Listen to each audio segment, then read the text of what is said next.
Telangana police constable prelims 2022 Indian history PYQs. First question, భీంబెట్కాలోని శిలాచిత్ర స్థలములను కనుగొన్నది ఎవరు? A. ACL Carlleyle, B. VS Wakankar, C. HD Sankalia, D. MLK Murthy. Answer B. VS Wakankar. రెండవ ప్రశ్న, క్రీస్తు శకం 711లో భారతదేశంపై అరబ్బుల మొదటి దండయాత్ర జరిగింది. అప్పటి ఖలీఫా ఎవరు? Option A Al Hajjaj, option B Al Walid, option C Al Bakr, option D Al Qadir. Answer option B Al Walid. మూడవ ప్రశ్న, సింధు లోయ నాగరికతకు సంబంధించి ఈ క్రింది వాటిలో ఏ స్థావరము విశాలమైనది? A. Mohenjodaro, B. Harappa, C. Dholavira, D. Kalibanga. Answer option A Mohenjo-daro.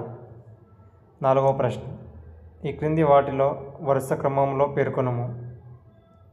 ఏ. రెండవ కర్ణాటక యుద్ధము, బి. బక్సర్ యుద్ధము, C.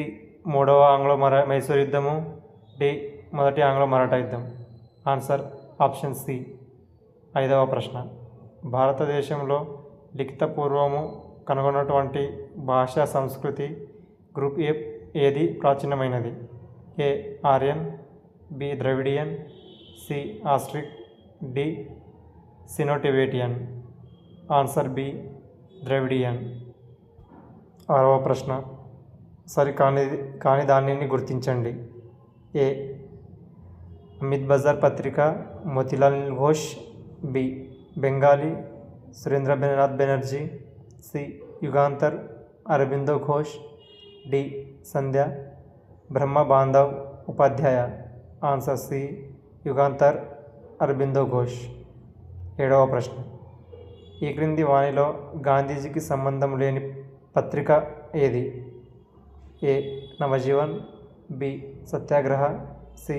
Harijan, D. Young India. Answer B. Satyagraha. ఎనిమిదవ ప్రశ్న, ఆధునిక కాలంలో శవాన్ని కోసినటువంటి మొట్టమొదటి భారతీయుడు ఎవరు? A. UN Brahmachari, B. UN Dutt, C. KN Das, D. Madhusudan Gupta. Answer D. Madhusudan Gupta. తొమ్మిదవ ప్రశ్న, ఈ క్రింది వాణిలో ఏది సరైన జత కాదు? A. Atmiya Sabha, Rajaram Mohan Roy, B. Dharmasabha, Prasanna Kumar Tagore, C. Tattvabodhini Sabha, Debendranath Tagore, D. Good will fraternity, Keshavchandra Sen. Answer B. Dharmasabha, Prasanna Kumar Tagore. పదవ ప్రశ్న, ఢిల్లీ సుల్తానులకు సంబంధించినంత వరకు ఈ క్రింది వాటిలో ఏది సరైనటువంటి వాక్యము కాదు? Option A. రాజకీయాల నుండి మతాన్ని అల్లావుద్దీన్ ఖిల్జీ విడదీశాను. Option B. సతీ అన్యాయమైన ఆచారమని ఖండిస్తూ మహమ్మద్ బిన్ తుగ్లక్ దాన్ని నిషేధించెను. సి. ఫిరోజ్ షా తుగ్లక్ కాలంలో జిజియా పన్నుకు బ్రాహ్మణులపై కూడా వసూలు చేయడం జరిగింది. Option D. సికిందర్ లోడి కాలంలో హిందువులపై జిజియా పన్ను మినహాయించెను. Answer D. సికందర్ లోడి కాలంలో హిందువులపై జిజియా పన్ను మినహాయించెను. 11వ ప్రశ్న, శంకరాచార్యునిచే స్థాపించబడిన 4 మఠాల ప్రధాన కేంద్రములను గుర్తించుము. ఏ. కంచి, శృంగేరి, ద్వారక మరియు పూరి, బి.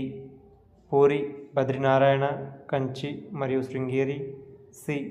పూరి, కంచి, శృంగేరి మరియు ద్వారక, డి. ద్వారక, బద్రీనారాయణ, శృంగేరి మరియు పూరి. Answer D.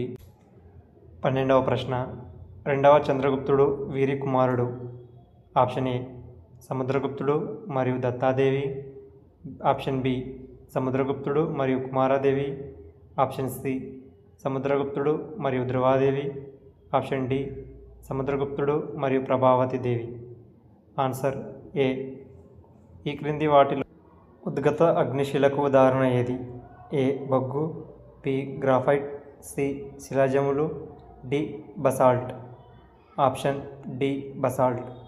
14వ ప్రశ్న, భారతదేశంలో ఆంగ్ల విద్యకు సంబంధించినంత వరకు ఈ క్రింది ప్రవచనములలో ఏది సరి అయినది కాదు. ఏ 1813 చార్టర్ చట్టములో ₹1,00,000 ఆధునిక శాస్త్రములు మరియు భాషాభివృద్ధి కొరకు కేటాయించబడినాయి. ఆప్షన్ బి బాబింగ్టన్ మెకాలే ఆంగ్ల విద్యపై సుప్రసిద్ధమైన పత్రమును ఫిబ్రవరి 2, 1835 ప్రకటించెను. ఆప్షన్ సి 1854 నాటి వుడ్స్ పత్రము భారతదేశంలో ఆంగ్ల విద్య అభివృద్ధికి సంబంధించి మరొక మెట్టు. ఆప్షన్ డి ఉన్నత విద్య ఏ విధంగా కొనసాగుతున్నదో పరిశీలించడానికి 1864లో హంటర్ కమిటీని ఏర్పాటు చేయడం జరిగింది. Answer D. ఇలాంటి మరిన్ని వీడియోస్ కోసం మా స్టడీ మైండ్ తెలుగుని ఫాలో అవ్వండి.